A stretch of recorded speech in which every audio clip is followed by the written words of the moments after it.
გაგრძელდება პოლიტიკური დებატებით, გამოსვლელი პირველი ბატონი ნიკოლოზ სამხარაძე, შემდეგ ქალბატონი თამარ ხვედელიანი.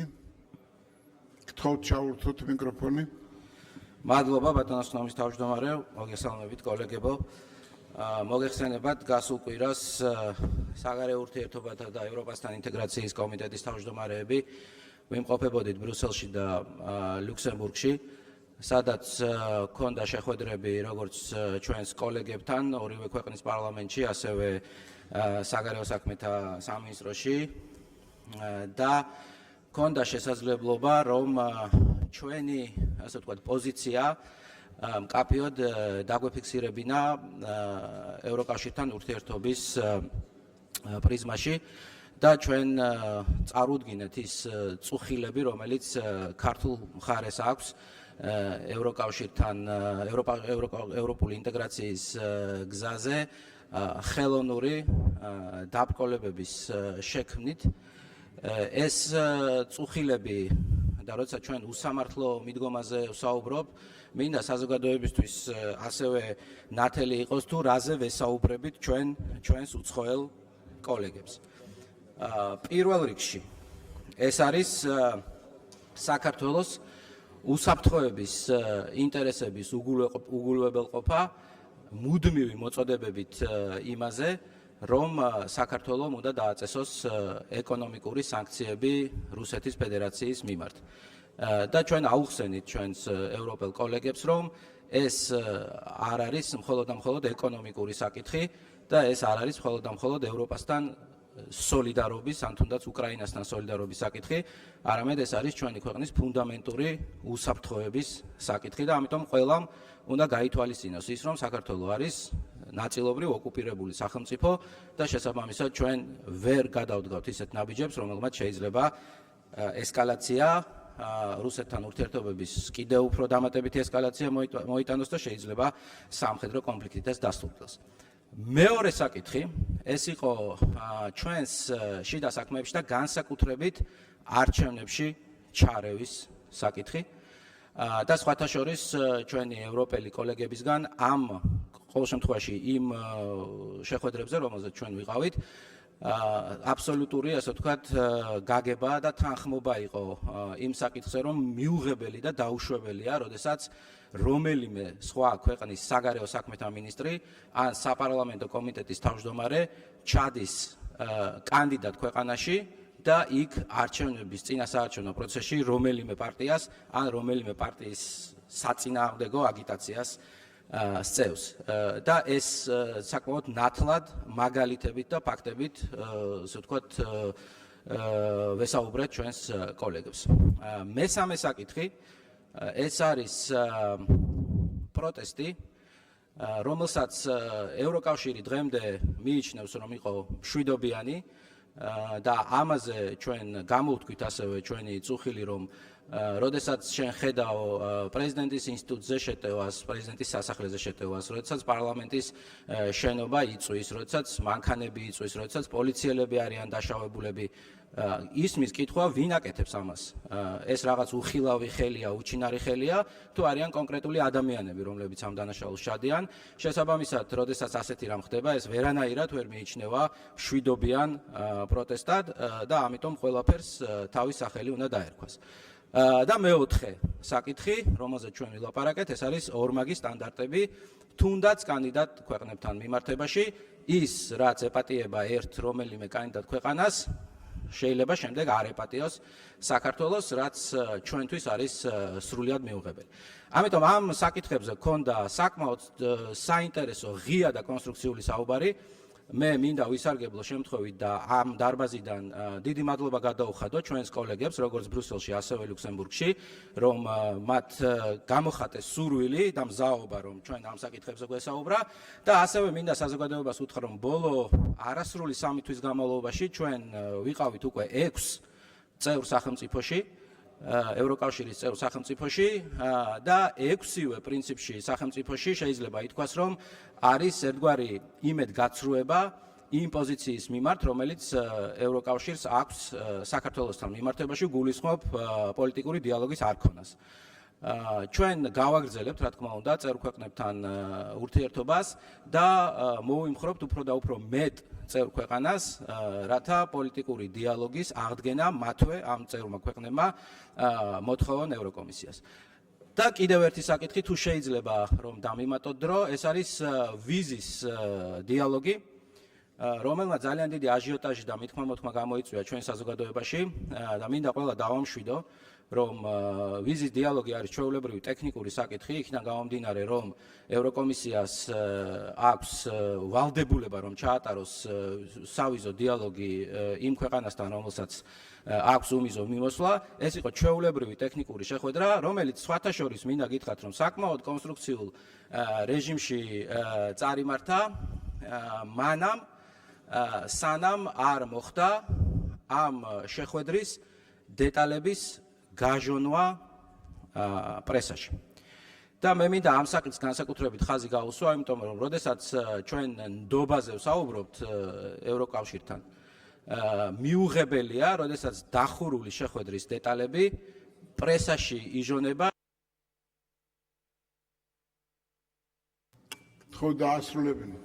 პრესაში იჟონება შეხვედრის დასრულებამდე რამდენიმე წუთით ადრე და გასაგებია, რომ ქართული მხარე ვერანაირად ვერ გაჟონავდა ამ ინფორმაციას იმ საინფორმაციო საშუალებებში, რომლებიც ევროკავშირში არის წარმოდგენილი. აქედან გამომდინარე, ყველასთვის ნათელია თუ ვინ გაჟონა ეს ინფორმაცია და რისთვის იყო ეს საჭირო.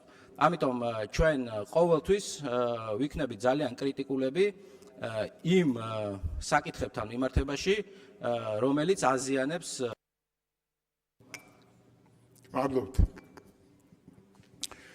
ქალბატონი თამარ ხვედელიანი. მოგესალმებით. სამწუხაროდ ფაქტია ისევე, როგორც 2012 წლამდე დღესაც გვიწევს საუბარი სახელმწიფო უწყებებზე, რომლებიც არ ემსახურება ხალხს. უწყებებზე, რომლებიც ადამიანის უფლებების დაცვის ნაცვლად არ ღვევს მათ. მმართველობის მე-14 წელს ოცნებამ, რომელიც თავად არის სიძულვილის ენის დამნერგავი, შექმნა ცენზურის სამმართველო, რომლის ფუნქცია არის კრიტიკულად მოაზროვნე ადამიანების მართვა და კრიტიკული აზრის ჩახშობა. თქვენმა ხელისუფლებამ ბოლო წლებში კიდევ უფრო მეტად გააყატაკა ჩვენი მოსახლეობა, თავისი არაკომპეტენტურობით, კორუფციით და უნარობით. ახლა კი ღატაკი ხალხის წინააღმდეგ იყენებთ არაპროპორციულ ჯარიმებს, რომელთა გადახდაც შეუძლებელია.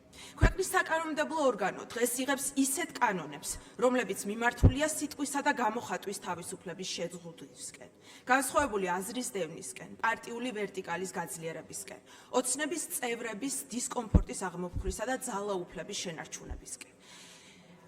აქ ამ კედლებში ოცნებამ მიიღო ისეთი კანონები, რომლებითაც პირდაპირ ზღუდავს ქვეყანაში განსხვავებული აზრის, მშვიდობიანი პროტესტისა და თავისუფალი აზრის გამოხატვის შესაძლებლობას.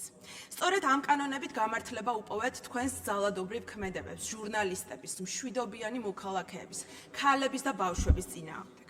ადამიანები, რომლებიც ქვეყანაში უსამართლობას, ეკონომიკურ მდგომარეობასა და ამ ქვეყნის გაურკვეველ მომავალს აპროტესტებენ, თქვენ აკავებთ და ნაცების შექმნილი სასამართლო სისტემით ასამართლებთ. ასამართლებთ გირგვლიანის მოსამართლის, მურუსიძის ხელით, რომელიც 2012 წლამდეც იყო უსამართლობის და ძალადობის სიმბოლო. ამავე უსამართლობის ერთ-ერთი მაგალითია ზვია ცეცხლაძის საქმე, ადამიანს, რომელსაც ჯერ კიდევ არ აქვს ამოწურული სამართლებრივი დავის ყველა ეტაპი, საჯაროდ ტერორისტს უწოდებთ და არ ღვევთ უდანაშაულობის პრეზუმპციას. საზოგადოებას არ ეძლევა შესაძლებლობა მოისმინოს საქმის მეორე მხარე, მაშინ, როდესაც თავად ოჯახი ამას დიდი ხანია ითხოვს. თქვენ 72 წლის პედიატრი 5 წლით გამოკეტეთ ციხეში თქვენივე ორგანიზებული 4 ოქტომბრის პროვოკაციაში მონაწილეობისთვის. 4 შვილის დედა დაამწყვდიეთ საპატიმროში. ყველაზე კორუმპირებული მერის წინა საარჩევნო პლაკატის ფლომასტერით გაფერადებისთვის. ჟურნალისტი ქალი დაატუსაღეთ მოძალადე პოლიციელისთვის სილის გაწვისთვის, მაშინ, როდესაც უამრავია იმ მოძალადეთა რაოდენობა, რომელიც დღემდე დასჯილი არ არის მოქალაქეთა ცებისთვის. თქვენ დღეს ქალების მომჩივანი, კორუმპირებული, მოძალადე კაცების პარტია გახდით, რომელმაც დაუშვა შვილების უდედოდ გაზრდა, დაუშვა სტუდენტების დევნა, ვიმეორებ ლექციებზე და მათი დაკავება. განსხვავებული აზრისთვის ბორკილდადებული დაკავებულების ცემა, წამება და არაადამიანური მოპყრობა. ოცნებამ ძალაუფლების დაკარგვის შიშით ქვეყანაში გააუქმა დემოკრატია და გააუფასურა ყველა ინსტრუმენტი, რომელიც ხალხის ხელში იყო. თქვენი მმართველობის პირობებში სახელმწიფო გაუტოლეთ ბიძინა ივანიშვილს, ხოლო მისი განცხადებების და მისი ბრძანებების შეუსრულებლობა ქვეყნის ღალატს. მმართველობის მე-14 წელს ნებისმიერი განსხვავებული აზრის მქონე ადამიანს ნაციონალს და აგენტს უწოდებთ. მაშინ, როდესაც თქვენი პარტიის რიგებში 90% წინა რეჟიმის მადიდებელი და შემომწირველი ყავთ.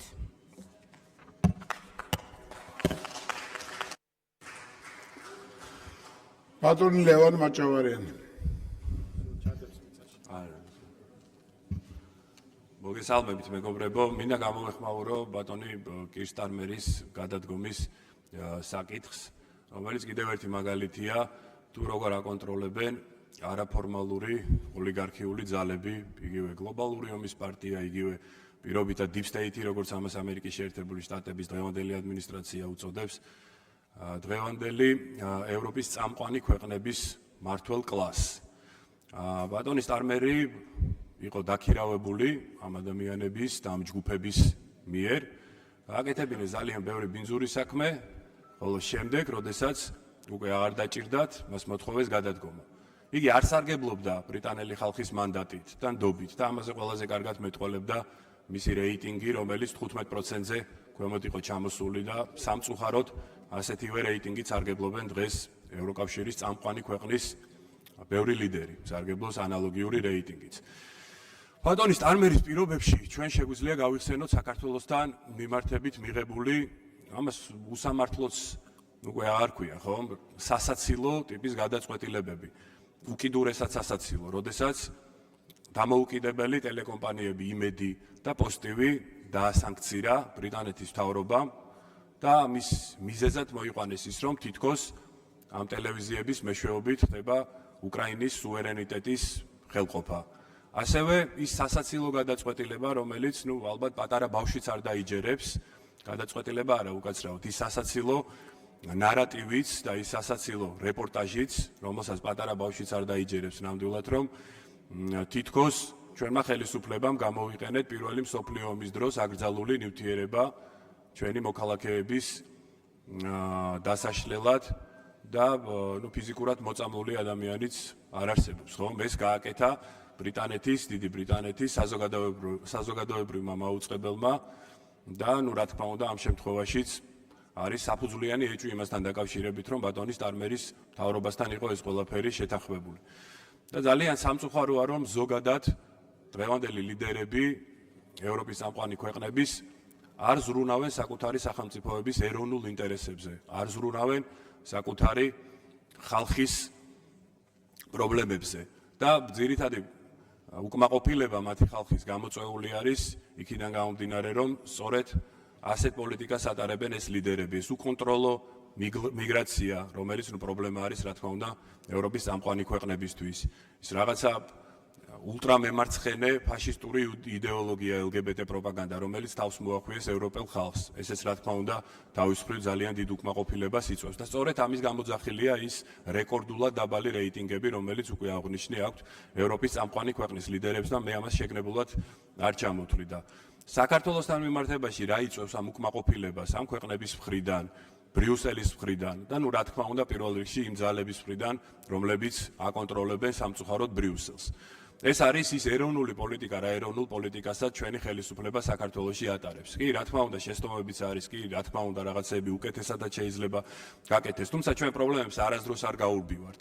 და ყველაზე მნიშვნელოვანი არის ის, რომ ჩვენ მივყვებით ქართულ ხაზს. ჩვენ ვართ ეროვნული ხელისუფლება, პასუხისმგებლიანი ხელისუფლება და მიუხედავად ამ ძალების, რაც მე აღნიშნე, უზარმაზარი წნეხის, ზეწოლის, შანტაჟის ბატონ ბიძინა ივანიშვილზე, ქართული ოცნების რიგი ჯარისკაცებზე ჩვენ ერთი ნაბიჯით უკან ვერ დაგვახევინეს და ჩვენ არ მივეცით არავის უფლება, რომ საქართველო გამოეყენებინათ პროქსი სახელმწიფოდ, ისევე როგორც სამწუხაროდ გამოიყენეს უკრაინა. და ჩვენი ხალხის გვერდში დგომით, ჩვენ რა თქმა უნდა ამ გზას გავაგრძელებთ, ჩვენ ერთი ნაბიჯით უკან არ დავიხევთ და რა თქმა უნდა ჩვენ ვიქნებით მშვიდობის და სტაბილურობის გარანტი საქართველოში. დიდი მადლობა.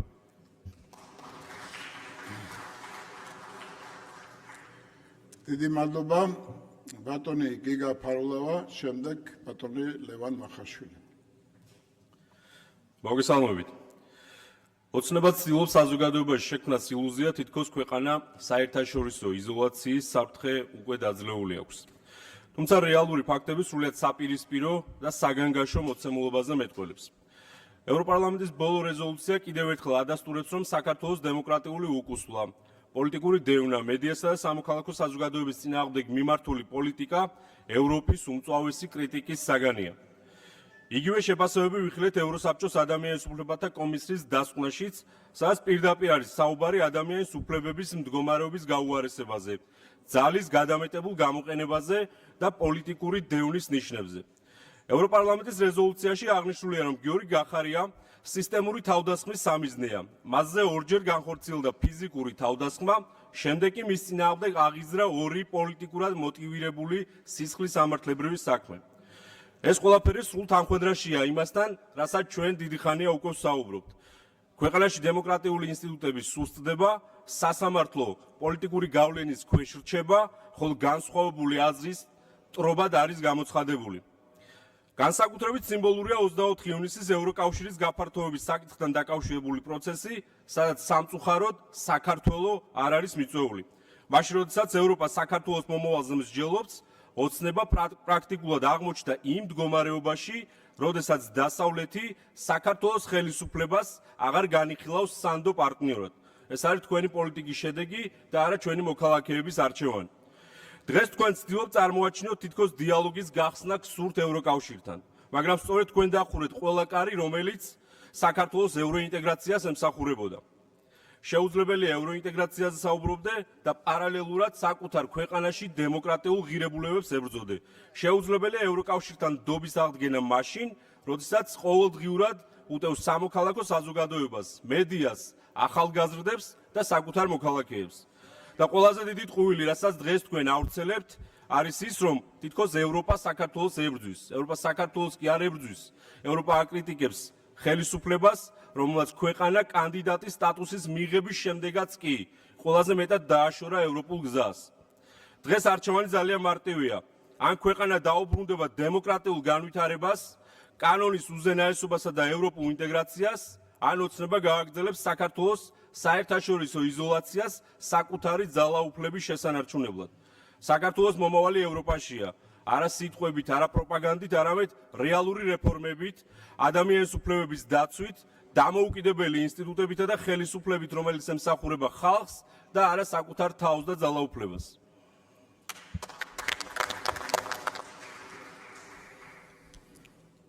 ჩაურთეთ თუ შეიძლება მიკროფონი ბატონ ლევან მახაშვილს და შემდეგ ქალბატონი სოფია ხორგოვანი.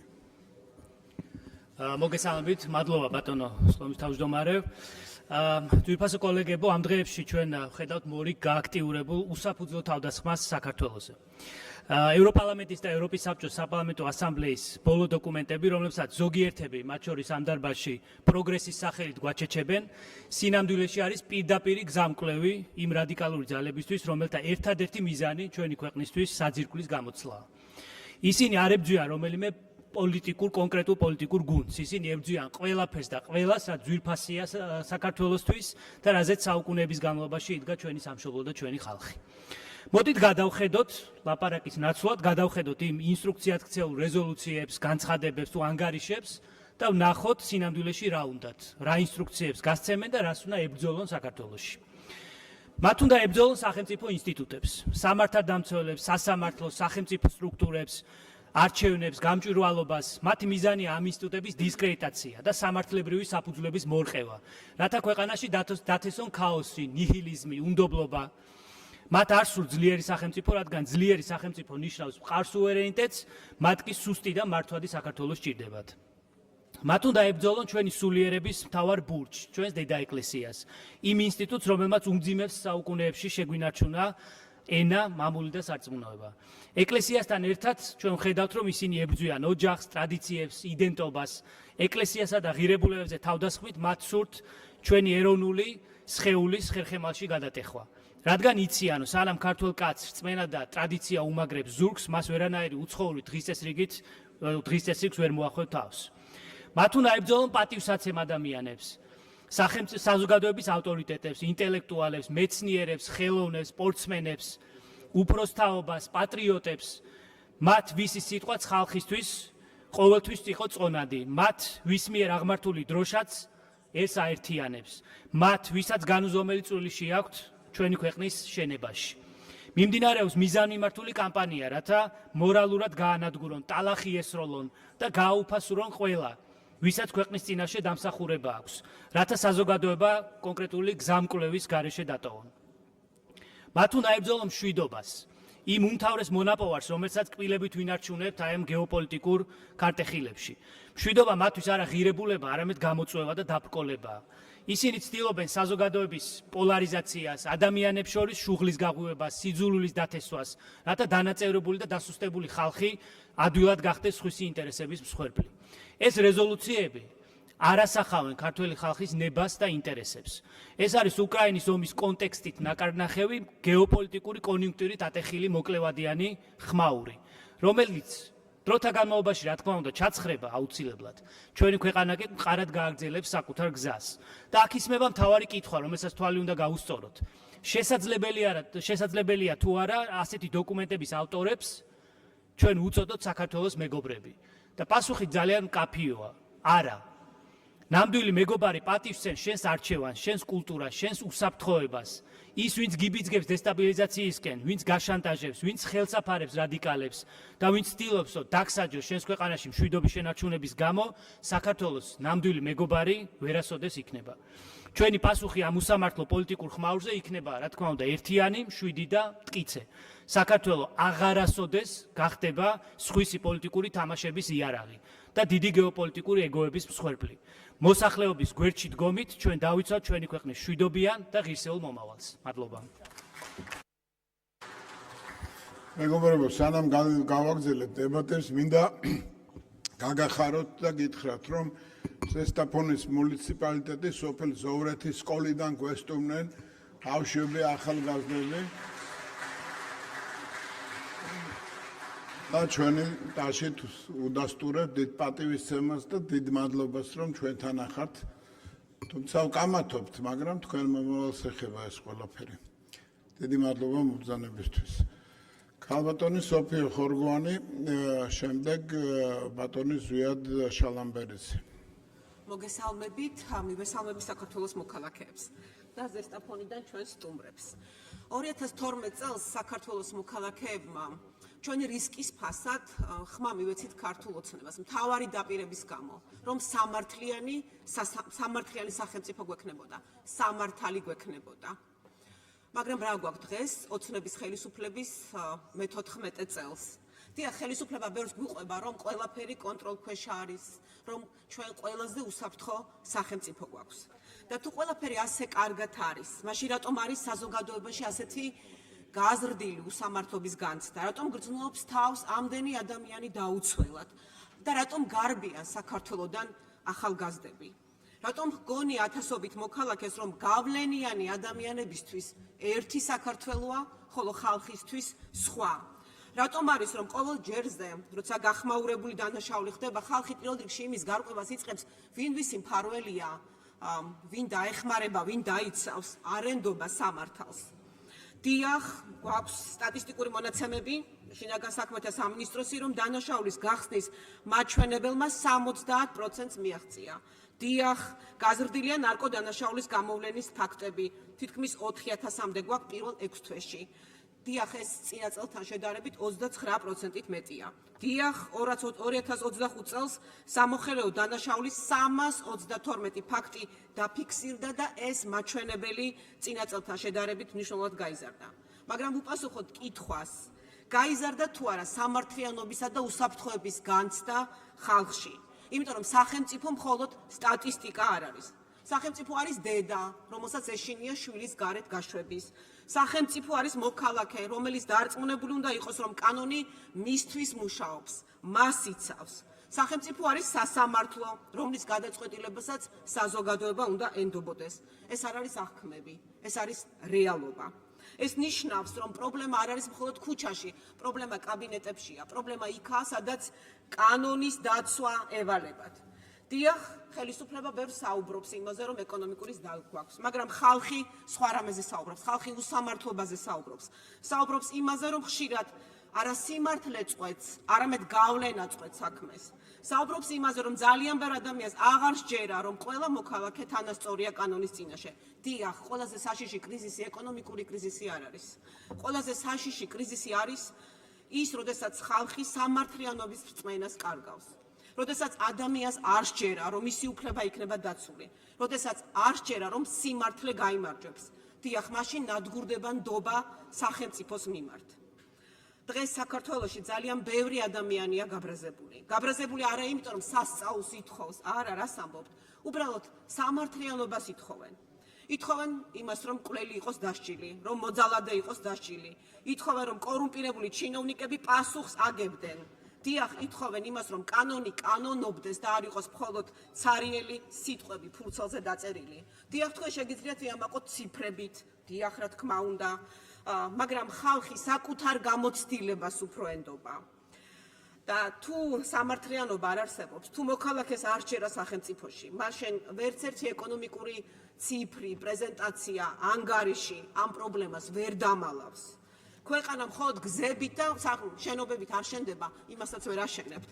ქვეყანა შენდება სამართლიანობით. ხალხი შეიძლება ცოტა ხნით მოატყუო, მაგრამ ხალხს ვერ დაავიწყებ უსამართლობას. და სანამ საქართველოში მოქალაქეები იფიქრებენ, რომ სამართალი ყველასთვის ერთნაირი არ არის, რომ გავლენა უფრო ძლიერია ვიდრე კანონი, ყოველთვის ხმამაღლა გეტყვით. სამართლიანობის გარეშე არც წესრიგი არსებობს, არც უსაფრთხოება და არც ძლიერი სახელმწიფო. დიახ, საქართველოს მოქალაქეები მოვიპოვებთ ისეთ სახელმწიფო, სადაც სამართლიანი წესრიგი იქნება. ამას ვიმსახურებთ, ეს ვჭირდება და საქართველოს ხალხი ამას აუცილებლად მოიპოვებს. ბატონი ზვიად ჩალამბერიძე, შემდეგ ქალბატონი ქეთევან ბაგარაძე. მოგესალმებით, დღეს ამ ტრიბუნიდან სურს პირდაპირ და ყოველგვარი დიპლომატიური პირფერობის გარეშე უპასუხო მორიგ პოლიტიკურ აბსურდს, რომელსაც ევროსაბჭოს საპარლამენტო ასამბლეის ზაფხულის სესიაზე ჩვენი ქვეყნის წინააღმდეგ ამზადებენ. ანგარიშის პროექტი, რომელსაც საფუძვლად უდებენ ვითომ და დემოკრატიულ უკუსლას, რეალურად არის ობიექტური შეფასება, არა ობიექტური შეფასება, არამედ მიზანმიმართული დარტყმა საქართველოს სახელმწიფოებრივ სუვერენიტეტზე. მოდით ყველაფერს თავის სახელები დავარქვათ. როდესაც საერთაშორისო დოკუმენტში პირდაპირ მოგვიწოდებენ, რომ ხელისუფლებამ გამოიხმოს სარჩელი საკონსტიტუციო სასამართლოდან. ეს არის მართლმსაჯულების უზენაესობის ფუნდამენტური პრინციპის ნგრევა. ვინმე წარმოუდგენია, რომ საფრანგეთს, გერმანიას ან რომელიმე ევროპულ სახელმწიფოს გარედან ვინმე უკარნახოს, თუ რა საქმე უნდა განიხილოს მათმა უზენაესმა თუ საკონსტიტუციო სასამართლომ. ეს არის ორმაგი სტანდარტი და პირდაპირ იერიში ჩვენს დამოუკიდებელ ინსტიტუტებზე. კიდევ უფრო საგანგაშოა, როდესაც დოკუმენტში კონკრეტული პოლიტიკური ფიგურები მოხსენიებული არიან როგორც პოლიტიკური დევნის მსხვერპლი. ამით ფაქტობრივად გვეუბნებიან, რომ პოლიტიკური კუთვნილება არის ინდულგენცია, რომელიც ადამიანს კანონზე მაღლა აყენებს. ჩვენ მკაფიოდ ვაცხადებთ, საქართველოში ხელშეუხებელი კასტები არ არსებობენ. მართლმსაჯულება არის და იქნება ყველასთვის თანაბარი, მიუხედავად იმისა, თუ რა გვარი უწერია ადამიანს, რომელ საერთაშორისო კაბინეტში ეძებს მფარველობას. რაც შეეხება მტკიცებას, რომ ქვეყანაში არ არსებობს თავისუფალი არჩევნების გარემო. ეს არის წინასწარი ხელოვნური ნიადაგის მომზადება შიდა რადიკალიზმისა და დესტაბილიზაციასთვის. როდესაც წინასწარ ცდილობენ ქართველი ხალხის ლეგიტიმური არჩევნის დისკრედიტაციას. ეს ნიშნავს, რომ მათ აინტერესებთ არა დემოკრატია, არამედ მორჩილი, სხვისი ნების შემსრულებელი ხელისუფლება. ჩვენი მართველი გუნდის პოლიტიკამ ქვეყანას მოუტანა მშვიდობა და სუვერენული მანევრირების სივრცე, მაგრამ მშვიდობა არ ნიშნავს პროვოკაციებზე თვალის დახუჭვას. სუვერენიტეტი ნიშნავს იმას, რომ ამ ქვეყანაში კანონებს იღებს საქართველოს პარლამენტი, ხოლო მათ აღასრულებს ქართული სასამართლო, ქართველი ხალხის ინტერესებიდან გამომდინარე და არა გარე დირექტივებით. ჩვენი პასუხი ამ შემოტევაზე არის სტრატეგიული მედეგობა. ჩვენ არ ვართ თავდაცვის რეჟიმში, ჩვენი არაკეთის მოსურნეები მიზანი საზოგადოებაში ნიჰილიზმისა და უსუსურების განცდის დანერგვაა. ამიტომ ჩვენი პროაქტიულად დაუპირისპირდებით ნებისმიერ დეზინფორმაციულ კამპანიას, ჩვენ გავაძლიერებთ ეკონომიკურ დამოუკიდებლობას რეგიონებში, რათა ქვეყანა გარე შანტაჟის მიმართ ხელშეუხებელი გახდეს. და რაც მთავარია, ჩვენ დავეყრდნობით ახალ თაობას, რომელსაც აქვს მყარი ეროვნული იდენტობა და რომელსაც ვერავინ შემოასაღებს სუვერენიტეტის დათმობას დემოკრატიის ნიღბით. კოლეგებო, დიპლომატიური ენა ჩვენს ხელში არ არის უკან დახევის იარაღი. ეს არის ჩვენი პოზიციების ცივსისხლიანად და მყარად გატანის საშუალება. საქართველოს საკუთარი დღის წესრიგს თავად წერს. ჩვენ პატივსცემთ საერთაშორისო პარტნიორობას, მაგრამ პარტნიორობა ეფუძნება თანასწორობას და არა კარნახს. ჩვენი გუნდი მყარად დგას და ბოლომდე დაიცავს ამ ქვეყნის ღირსებას, მშვიდობას და დამოუკიდებლობას. დიდი მადლობა. დიდი მადლობა კალბატონი ქეთევან ბაკარაძე, შემდეგ ბატონი არჩილ ბერიძე. მოგესალმებით.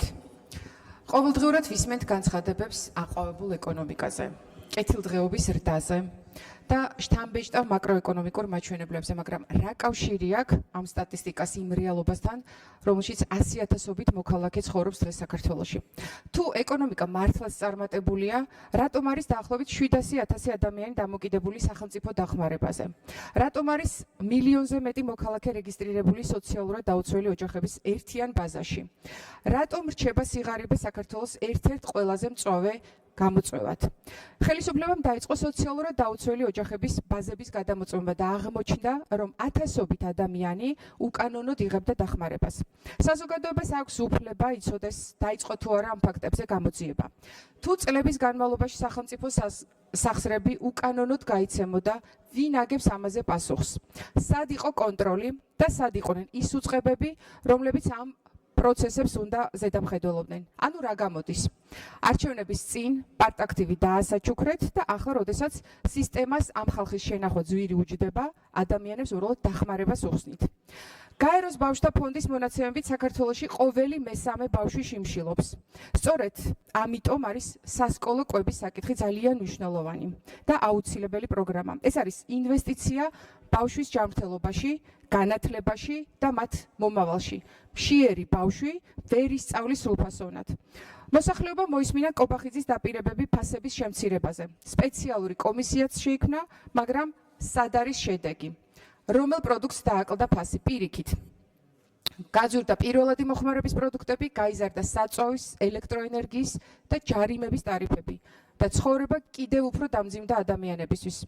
ხელისუფლების მოქალაქეზე ზრუნვის რეალური სახე ჯუშენის სინდრომის მქონე ბავშვების საქმეში დავინახეთ, როდესაც მშობლები 45 დღის განმავლობაში იდგნენ სიცივეში, ქუჩაში, უმძიმეს პირობებში, იმის მისაღებად, რაც მათ ისედაც ეკუთვნით კონსტიტუციით. თუ მათ ასეთი ბრძოლა დასჭირდათ საკუთარი უფლებებისთვის, რას ეუბნებით სხვა მძიმე დიაგნოზის მქონე ბავშვების დანარჩენ ოჯახებს? თუ მათაც ქუჩაში უნდა გაატარონ თვეები, რომ ხელისუფლება მათი ხმა გაიგოს.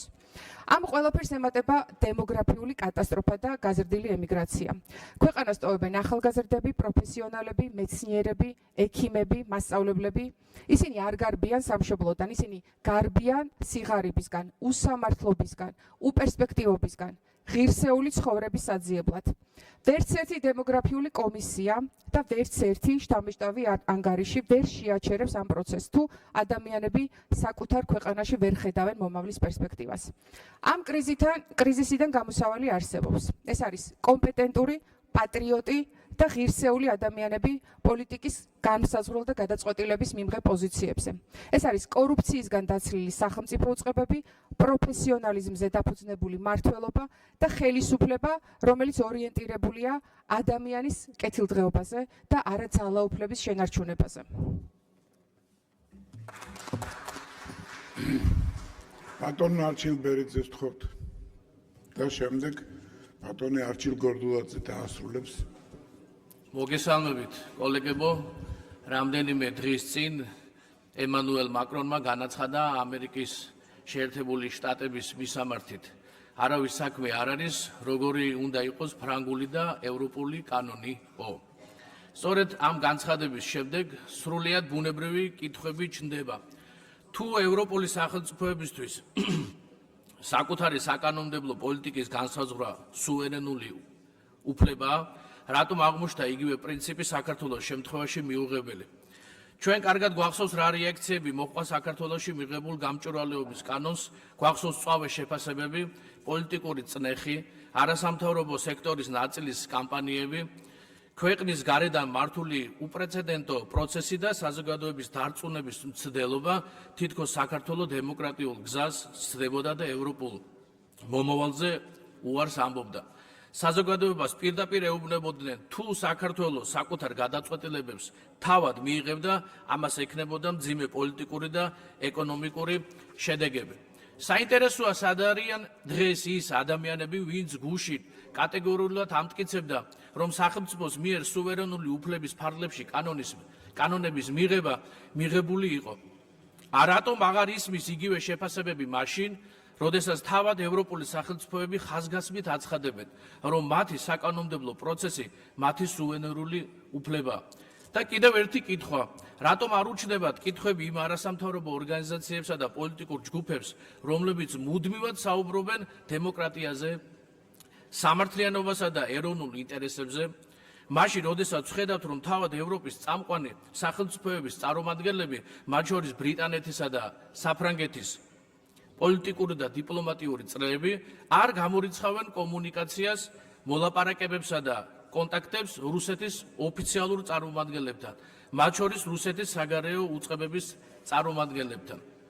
რატომ არ ისმის ასე დროს კატეგორიული შეფასებები, რატომ არ არის შეშფოთება და აღშფოთება, რატომ ვერ ვხედავთ ღელვარე კამპანიებს? სწორედ ასე დროს ჩნდება ბუნებრივი კითხვა, საქმე ნამდვილად პრინციპებს ეხება თუ პრინციპების შერჩევით გამოყენებას. თუ ერთი და იგივე მოვლენა სხვადასხვა ქვეყანაში სხვა განსხვავებულ პოლიტიკურ შეფასებას იღებს, მაშინ უკვე ჩნდება კითხვა, საქმე რეალურ პრინციპებს ეხება თუ პოლიტიკურ მიზანშეწონილობას. ჩვენ რამდენიმე დღის წინ მოვისმინეთ ევროპარლამენტარის რასა იუკნევიჩიენეს განცხადება 2022 წლის მოვლენებთან დაკავშირებით, სადაც მან აღნიშნა, რომ 2022 წლის ფართომასშტაბიან ომამდე ევროკავშირში გაფართოებაზე აღმოსავლეთ პარტნიორობის ქვეყნების მიმართ რეალური პოლიტიკური ნება არ არსებობდა. ეს განცხადება რამდენიმე მნიშვნელოვან კითხვას აჩენს.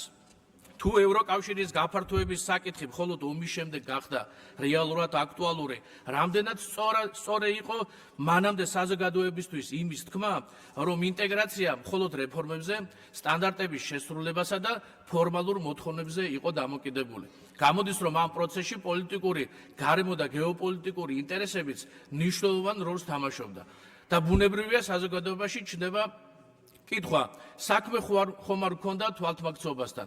თუ დღეს საუბრობენ, რომ პოლიტიკური ნება მხოლოდ ომის შემდეგ გაჩნდა, გამოდის, რომ გაფართოების მიმართულებით, ხირებულებით, საკანონმდებლო ინსტიტუციურ საკითხებზე მუშაობა ამდენი ხნის განმავლობაში მხოლოდ და მხოლოდ ტექნიკურ ხასიათს ატარებდა, რომელსაც ფაქტობრივად ლოგიკური დასასრულის პერსპექტივა არ გააჩნდა. ბატონ გიანდ, დავასრულებ თუ შეიძლება.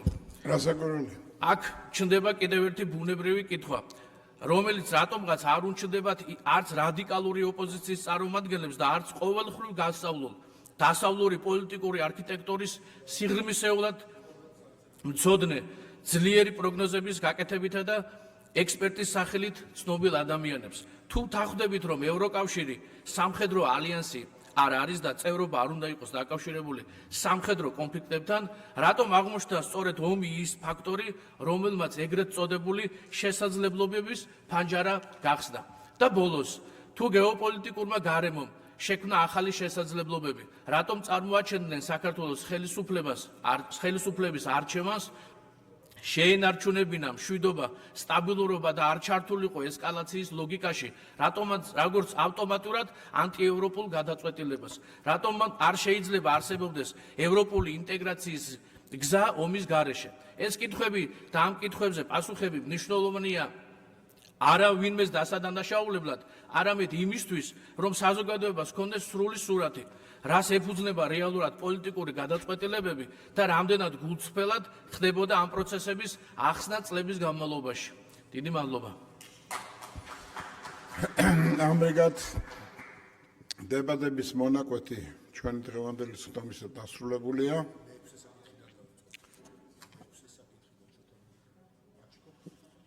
უკაცრავად. ბატონი არჩილ გორდუნაძე.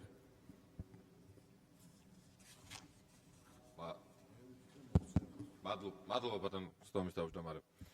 კოლეგებო, მოგესალმებით. შეუძლებელი არის ხოლმე, რომ კოლექტიური ნაცმოძრაობის საპარლამენტო ფრთის გახარიელების გამოსვლას რომ არ გამოეხმაუროს ადამიანი. უბრალოდ ერთი ფაქტია უნდა აღვნიშნოთ, რომ რაც შეიძლება ბევრი უნდა ისაუბრონ ამ ადამიანებმა და თავიანთი არაკომპეტენტურობა ერთი მხრივ და მეორე მხრივ ყველაფერზე ხელმომწერობა რომ დაადასტურონ. ეს ადამიანები არიან, რომლებიც სიტყვისა და გამოხატვის თავისუფლებაზე საუბრობდნენ. რასთან დაკავშირებითაც ერთ მაგალითსაც ვერ მოიყვანენ, მაგრამ გახარიელი რომ საუბრობს, როგორ შეიძლებაო სიტყვისა და გამოხატვის თავისუფლება შეიზღუდოს და თავისუფალ გამოსვლებზე კონდეს რეაგირება სახელმწიფოსო, ესენი არიან იმ ძალის წარმომადგენლები, რომელთა ბელადიც ახლა ბრალდებულია, რომელიც გაქცეულია ქართულ მართლმსაჯულებას და იგი არის ბრალდებული დემონსტრანტების მიმართ არაპროპორციული ძალის გამოყენებაში და რომელთა დაკავშირებითაც თვითონვე ამბობდა წლების განმავლობაში გულზემჯიღის სემითი მეორებდა, რომ ყველაფერზე მე ვარ პასუხისმგებელიო და როდესაც პასუხისმგებლობა მას მიაკითხა სტრასბურგის გადაწყვეტილების შესაბამისად, შემდეგ ადგა ერთ-ერთი ცხოველივით გაიქცა უცხოეთში. განსხვავებული აზრის გამო დევნა ხდება, აცხადებენ გახარიელები და ერთ კონკრეტულ ფაქტს ვერ დაასახელებენ, მაგალითად შინაგან საქმეთა სამინისტროში შესაბამისი სამმართველოს საქმიანობიდან გამომდინარე, რომ ვინმეს საკუთარი გამოხატული აზრის გამო პასუხისმგებაში მიცემულიყო და დაკისრებოდა ადმინისტრაციული სახელი. ხოლო თუ თქვენ შეურაცხყოფა ადამიანის ლანძღვაგინება, სიტყვისა და გამოხატვის თავისუფლება გონიათ, მაშინ ზუსტადაც ხეთხართ კოლექტიური ნაცმოძრაობის ნარატივში და კიდევ ერთხელ ადასტურებთ, რომ მათი ჩვეულებრივი წარმომადგენლები ხართ. საერთოდ ნაცებზე თქვენ როგორ საუბრობთ? თქვენი ბელადი არის ხო, რომ გადადგა პრემიერ-მინისტრობის თანამდებობიდან ნაცმოძრაობის დამნაშავედ თავმჯდომარე ნიკანორ მელიას გადასარჩენად. თან მანამდე საუბრობდა, რომ თურმე ერთ-ერთი ქვეყნის ელჩთან წინასწარი კონსულტაციები ჰქონდა გამართული. სახელმწიფო ინსტიტუტებისაც დაასასუსტებლად იყო ზუსტად ეს ყველაფერი გადადგმული და სახელმწიფო დადგა თავის სიმაღლეზე და შესაბამისად კონკრეტულ დამნაშავედს პასუხისმგებაში მიეცა. ნაცები მოიკითხეთ გვერდით, პირდაპირ მნიშვნელობის თქვენ გვერდით სკამებზე სხედან. აღარაფერს ვამბობ ადეიშვილის მოადგილეზე, რომელიც თბილისის საკრებულოში 4 წლის განმავლობაში ყავდათ და 4 მუნიციპალიტეტებში ნაცებთან ერთად თანაცხოვრობდით.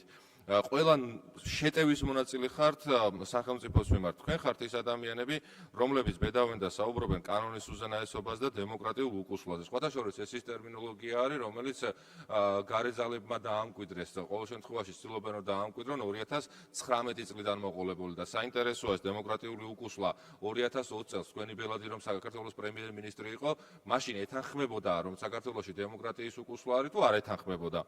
ზვიად ცეცხლაზე ისაუბრა ერთ-ერთმა თქვენმა წარმომადგენელმა და ერთი რამე უნდა გაგახსენოთ კონკრეტულ ამ ადამიანთან დაკავშირებით. ეს რა თქმა უნდა პროკურატურის და სასამართლოს საქმეა, მისი იურიდიული შეფასება მის ქმედებებში, მაგრამ არავის არ დაგვიწყნია მისი კონკრეტული Facebook Live. ის კონკრეტულ Facebook Live-ში რაზე საუბრობდა? გარღვევა ძალიან რთულია. ჩვენ რამდენიმე ფარი ავაწყეთ ფარით ამ ფარზე რო გქონდა აქცია და იქ დეტალურად ვასწავლეთ და ვაჩვენეთ, მაგრამ თუ საჭიროა ხელახლა გაჩვენებთ თვალსაჩინოდ როგორ უნდა ავაწყოთ რა ძალიან მნიშვნელოვანია მაიდანზე გქონდათ გზის ჩახერგვის უფრო რადიკალური გზებიც არსებობს, რომელიც ჯერჯერობით ამ ეტაპზე აუცილებელი არ არის, მე ესე ვფიქრობ, მაგრამ დღითი დღე აი ალბათ რამდენიმე დღეში უკვე ეგეც საჭირო იქნება, უბრალოდ ეგეც. და არაერთი. რაზე საუბრობს ეს ადამიანი? ეს ადამიანი საუბრობს, რომ და ეს რა არის ეს მოწოდებები, საზოგადოებამ შეაფასოს, არის თუ არა ეს ძალადობის და მაიდანის რუსთაველზე განმეორების გარედან მიღებული ინსტრუქციის საჯაროდ აღიარება და კანონდარღვევისგან საჯაროდ მოწოდება. და საერთოდ არ არის გასაკვირი, რომ თქვენ მისი დამცველი ბრძანდებით, იმიტომ რომ თქვენ ზუსტად ამ სულისკვეთებით ხართ გამსჭარულები. თქვენ ხართ ის ადამიანები, რომლებმაც არაერთ შემთხვევაში და ჩამოგიტყვით რა შემთხვევაში ეთანხმებოდით და ეთანხმებით კანდიდატის სტატუსის საქართველოს მიმართ არ მინიჭებას. იმეორებთ ნაცურ ნარატივს, რომ ქვეყანაში დემოკრატიული უკუსვლაა. იმეორებთ ნაცურ ნარატივს გაბრაზებულ ხალხთან დაკავშირებით. ემხრობით თავისუფალ სიტყვაზე თავდასხმას, მაგალითად დიდმა ბრიტანეთმა, როდესაც დაანსაქცირა თავისუფალი სიტყვის გამავრცელებლები ამ ქვეყანაში და შემდეგ ეს პრემიერ-მინისტრი როგორ გადადგა გუშინ ყველამ ნახეთ. თელმა მსოფლიო მიხილა თვალსრემლიანი როგორ მიუყვებოდა თავისი პოლიტიკური დასასრულის გზას. არ იმიჯნებით და არ გმობთ ძალადობრივი გზით ხელისუფლების დამხობის მცდელობებს 4 ოქტომბერთან დაკავშირებით. მოღალატეობრივ წერილებს აგზავნით უცხოეთში ქვეყნისა და საზოგადოების დასაზიანებლად. სრულ თანხმედრაში ხართ და წარმოადგენთ კოლექტიურ ნაცებს. თუ დაგვავიწყდა რომ თქვენი ბელადი გახარია და მიხეილ სააკაშვილი ერთსა და იმავე დღეს ერთსა და იმავე სასტუმროში ბჭყალებში სრულიად შემთხვევით აღმოჩნდნენ და შემდეგ თავის მართლობა დიდი მოდიში დაასრულებინეთ თუ შეიძლება და გთხოვთ ერთმანეთს ყურადღებით მოусმინოთ ბევრი რამ არასასიამოვნოა არც ის დაგვიწყდა შემდეგ როგორ გამოხვედით და თავს როგორ იმართლებდეს თითოეული თქვენი გადადგმული ნაბიჯი და ადასტურებს რომ მარტივად უბრალოდ არაკომპეტენტურები ხართ სულ რამდენიმე სიტყვაც კი არის ამის მაგალითი სულ რამდენიმე წუთის წინ ერთ-ერთმა თქვენმა წარმომადგენელმა თქვა რომ ჯარიმების ტარიფიო ასეთი ტერმინი იხმარა და ჯარიმის ტარიფი რა შეიძლება იყოს მხოლოდ და მხოლოდ თქვენმა წარმომადგენლებმა შეიძლება იცოდეს არაკომპეტენტურობა ამ ქვეყნის ღალატი ამ ქვეყნის საზოგადოებაზე დაასრულეთ თუ შეიძლება სრულ პათეტიკური განცხადებები ეს ყველაფერი არ გიშველეთ იმიტომ რომ ერთი განულებული პარტიის წარმომადგენლები ხართ და კეთილი ინებეთ და თავი დაანებეთ საზოგადოებრივი სახელით საუბარს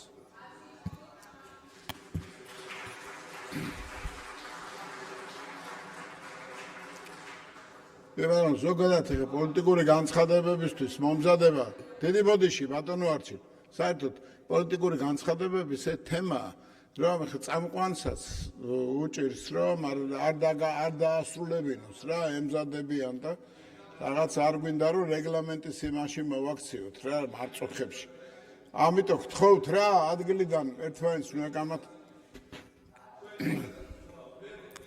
დიდი ბოდიში რა გთხოვთ წაყვანის საშუალება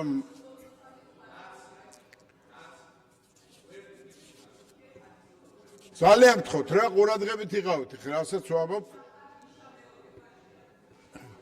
კარგით რა რა გადაძახილია კარგით გეყოფათ საკმარისია ბატონო არჩილ გთხოვთ მაგალითი მისცეთ ოთვინების გთხოვთ ბატონო არჩილ გთხოვთ რა